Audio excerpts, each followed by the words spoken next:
UFC 314 is this weekend. Volkanovski versus Lopez for the now vacant featherweight title. In this video, we're going to be breaking down some of the main fights and picking some winners, okay? So stick around to hear my thoughts on UFC 314. I'm Wyatt. This is Fight Society.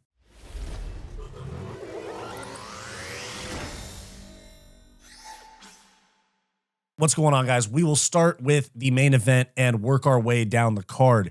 The main event is Alexander Volkanovski against Diego Lopes. Alexander Volkanovski is one of my absolute favorite fighters, and he's coming off of two bad KO losses in just a few months apart from each other, where he was knocked out on short notice by Islam Makhachev, and then he was knocked out at UFC 298 by Ilia Topuria. Since then, he has taken about a year and 3 months off from fighting, obviously still training, but from competition.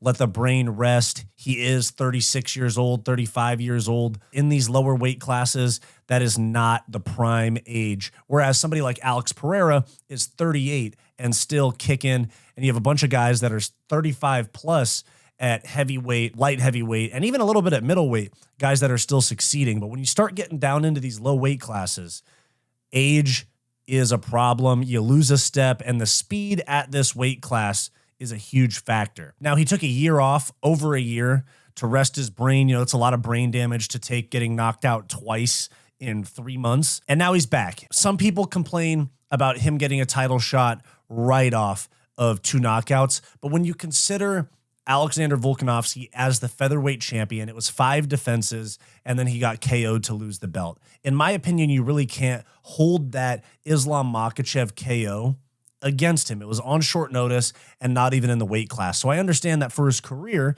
it affects his legacy to a certain degree. But in terms of whether or not he's deserving of a rematch, or of not a rematch, but a title shot off of back-to-back losses, I think it's no problem at all. He is the #1 contender, and he had 5 defenses, a dominant title reign, and got knocked out by the newest superstar in the UFC, Ilia Topuria, who has insane knockout power and is now up at lightweight. Diego Lopes, on the other hand, is young, only been in the UFC for just under 2 years. His UFC debut was in April of 2023 on short notice against Movsar Evloev, who he lost to by split decision or unanimous decision, but put on such a great fight that it grew his stardom, along with the haircut, obviously. He's been on an absolute tear. He just beat Brian Ortega at the Sphere back in September. Although Brian Ortega has not had the most success in the world since like 2020 or so, a win over Brian Ortega in the UFC's eyes still means a lot, and that's why Diego Lopes is getting a title shot here, along with Ilia Topuria moving up to 155 and vacating the belt, which opens that slot for Volkanovski to have a new opponent. In this fight, there's going to be a big focus on Volk's chin, because you got Volk, who's been knocked out twice, going up against a power puncher. Diego Lopes has been posting training footage, has a lot of people thinking that Volk's going to get knocked out. Volk, if you watch the countdown and if you watch Volk's YouTube, he has been training such an incredible amount of grappling to where I'm thinking that Volkanovski is going to rely on a grappling heavy game plan. And he can't be a slouch about it, because Diego Lopes does have finishes off of his back in pro MMA, which does not happen all that often. So Volkanovski is going to have to be on his P's and his Q's, but he did have Islam Makhachev on his back for 3 and 4 minutes at a time. So he's no slouch on the ground, trains with Craig Jones of all people. I think we're going to see a very wrestling dominant, or a very wrestling heavy approach from Alexander Volkanovski,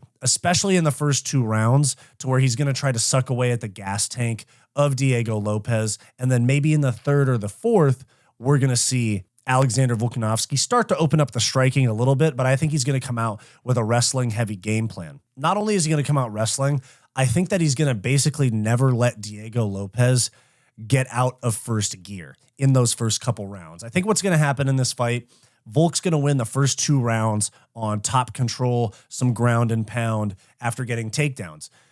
I think in the 3rd or the 4th round, Volkanovski is going to feel confident enough that he's sucked away enough of the gas tank of Lopes to open up the striking. And I think we're going to have a couple of scary moments where Lopes might clip Volkanovski on the feet, which will cause Volkanovski to commit back to the wrestling. I think that Volk is going to realize that the path to victory in this fight is with the wrestling, because Diego Lopes is fast. He's got bricks for hands, and I just don't see Volkanovski wanting to take that risk with his chin despite being out for as long as he has. My prediction for this fight is Volkanovski winning the first, the second, and the fifth, and winning a 48-47 decision where Lopes has a couple of moments where it looks like he might get Volk out of there, but vet Volk, old man vet Volk, old man for the featherweight division, powers through and comes away with a belt for the second time in his career. So that's my official prediction for the main event.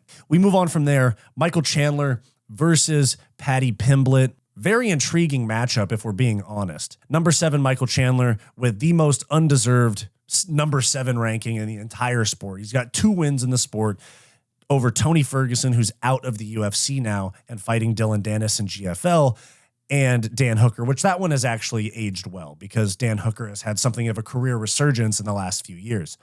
Now, with him going up against Paddy Pimblett, this is the big prove it to us type of fight for Paddy Pimblett. I was very convinced that he was going to go right through Bobby Green. Michael Chandler is a lot more explosive than Bobby Green, a lot more physically imposing, and a lot more willing to take risks, to have big moments in the fight, land a big overhand, much more willing to cheat than Bobby Green.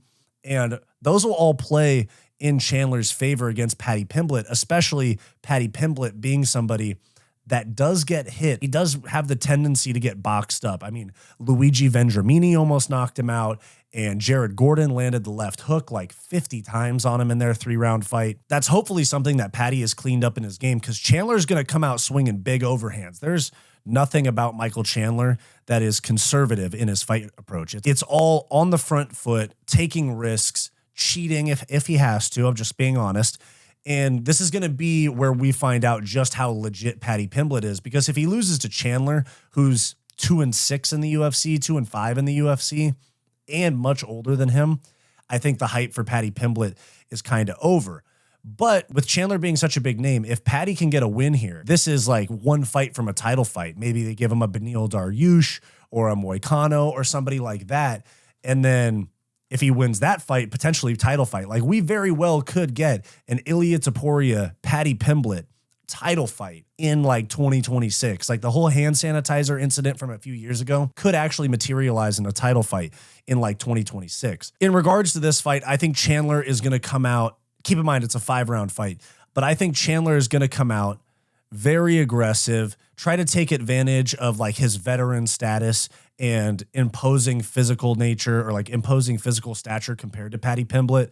He's going to get a big overhand, land a big boxing combo on Paddy in the first round, where people are going to be like, oh, Paddy's on wobbly legs, or Paddy's looking like he doesn't want to be in there anymore. And then I think Paddy, being the slick grappler that he is either going to slap a guillotine on Chandler during a double leg attempt, or he's going to shoot a takedown of his own, work to the back, rear naked choke. I think Paddy Pimblett impresses everybody and gets like a 2nd-round submission on Michael Chandler, and then calls out like a Topuria or calls out like a Dustin Poirier or something like that. Just, it doesn't matter if he gets the fight, but I mean calling them out, because they're probably going to match him with like a Moicano or a Beneil Dariush or something like that. Probably more likely Moicano because he's a bigger name. Maybe even a Max Holloway, because it seems like Max Holloway doesn't really have an opponent. You know what? Maybe even Dustin Poirier, because they love to pass the torch. Maybe he beats Michael Chandler and gets Poirier, because the UFC doesn't really care about retirement fights. They don't want you to ride off into the sunset. They want you to pass the torch to the new guy most of the time. That's my official prediction, is that Paddy Pimblett round 2 sub on Michael Chandler. And then, of course, Michael Chandler is going to call out Conor McGregor in the post-fight press conference, one of the only people that gets a mic after losing, and he's still going to do it. Now, moving on from there, we have the feature fight, one of the most hyped fights in recent memory that's not a main event. Bryce Mitchell, Gene Silva. You got Bryce Mitchell, very, I guess you could say radioactive name recently, given all of the headlines that he's gotten. But Bryce Mitchell going up against Gene Silva out of the Fighting Nerds. The disrespect of Bryce Mitchell being a plus 270 underdog while Gene Silva is a minus 340 favorite is ridiculous to me. I think that a lot of people have this idea that the young guy with KO power is just going to get in there and knock out Bryce Mitchell because Bryce Mitchell's a little bit sus on the feet. But I think what's really going to happen is Gene Silva's going to come out really strong. I think Bryce Mitchell is really confident. I think that he's gotten enough of the fan base behind him after all of, his remarks and Dana calling him stuff and all the internet hate rallied a big fan base around Bryce Mitchell. And he just did an interview with the MMA Guru. And so he's got that fan base locked in that's going to ride with him. I don't think that Bryce Mitchell views himself as like hated or on the back foot at all. I think that he's actually very locked into this fight. And from hearing his interview with MMA Guru and a couple other platforms, I think that he's in the right mindset to be ready to fraud check a massive prospect. And Gene Silva has a lot of things that we're not sure about yet. And I'm not trying to, he finished Drew Dober on like a week's notice up in weight. I was at the UFC Seattle card where he had that awesome finish over Melsik Bagdasaryan. The aura's off the chain. The fighting nerds are 18-0 in the UFC. All of the signs, all of the momentum and all of the signs indicate Gene Silva winning this fight and Bryce Mitchell getting embarrassed because that's kind of what the narrative has been. But Bryce Mitchell is incredibly tough. I know he got finished by Topuria, but he hung in there with Topuria on the feet, was able to roll some punches, land some of his own back. Bryce Mitchell does not fight scared on the feet, even if he's a subpar striker. Now, it has played against him before. Obviously, Josh Emmett sent him to another universe. But I think Bryce Mitchell is going to stifle this tornado that comes into the cage in Gene Silva. I think he's going to wrap him up. And in the first round, I think he's going to find a way to Gene Silva's back and get a rear naked choke. Now, this is going to age terribly. This is going to age terribly if Bryce just gets knocked out stiff like he did against Josh Emmett. But we haven't seen Gene Silva tested against a really hard grappler and like a real veteran. I know he fought Drew Dober, but as we've seen over the last few fights, that's not the same Drew Dober that we saw 3 years ago, where his chin was granite. It's not 2022 Drew Dober, 2021 Drew Dober, where he can eat all the punches and keep going. Maybe Gene Silva contributed to him being like that now, but this is a chinny, very chinny Drew Dober that looks a step behind these days. I hate to say it because I like Drew Dober a lot, but it's just what I've seen from Drew Dober's recent performances. Now, that being Gene Silva's biggest win, considering what Drew Dober's career looks like now, makes me worry. I'm not going to lie. That makes me think Bryce Mitchell's getting a first round sub, maybe second round, but I think Bryce Mitchell is going to come and wet blanket Gene Silva and just stifle the hype. The crowd's going to get quiet. They're going to get frustrated that Gene Silva's not barking and landing big shots on Bryce Mitchell, and Bryce Mitchell's going to get a sub. He's going to be in their cage with Joe Rogan. He's going to hold up a Bible. It's going to be cinema, okay? This fight is very WWE-esque, where they've kind of framed it as this God versus the devil, good versus evil type of thing. So my official prediction is Bryce Mitchell first round sub. That might blow up in my face, but that's what I'm going with, all right? Moving down the card from there, Yair Rodriguez, number 5 in the featherweight division, welcoming Patricio Pitbull Fieri to the UFC from Bellator. Now, if you saw my video about Movsar and Aaron Pico, you'll see that the UFC is seeming much more open to Bellator, PFL exits coming to the UFC. Now, I think it's very unlikely that we see like a Francis Ngannou in the UFC again or a Corey Anderson in the UFC again. But people that have not been in the UFC and have no ill will in Dana's eyes, like people that aren't in Dana's crosshairs, they'll get signed and they'll get given big matchups. As we've seen right here, Aaron Pico is fighting number 4 Movsar in a main event. And then Patricio Pitbull is fighting number 5 Yair on the main card of one of the biggest cards of the year.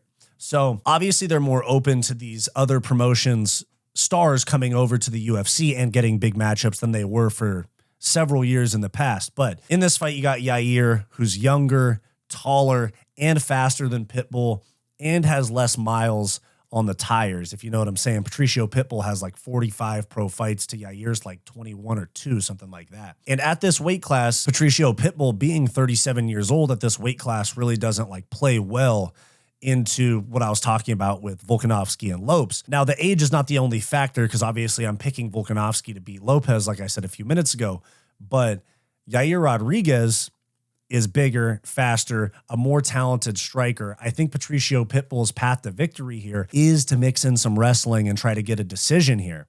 But what I think is going to happen is Yair Rodriguez is going to have a couple of sketchy moments where Patricio cracks him with an overhand, while Yair's throwing some sort of flashy kick. But I think that Yair Rodriguez is going to end up winning this fight by decision 29-28 and be looking at maybe like the winner of Movsar and Aaron Pico, because that's next month. I'm definitely going with Yair by decision in that one. I don't think he's going to KO Pitbull, but I think he is significantly more talented, more skilled, faster, and much more rangy, especially the age for Pitbull and just the competition. He's been fighting PFL guys for the last year or two, whatever it is. And Bellator, they have hits and misses with their level of competition, or at least they did when they still existed. Moving on from there, now on the main card, given that Carlos Prates versus Jeff Neal pulled off, Nikita Krylov against Dominick Reyes. Really intriguing fight at 205 pounds because Dominick Reyes is on his redemption arc. Nikita Krylov has been out for a very long time.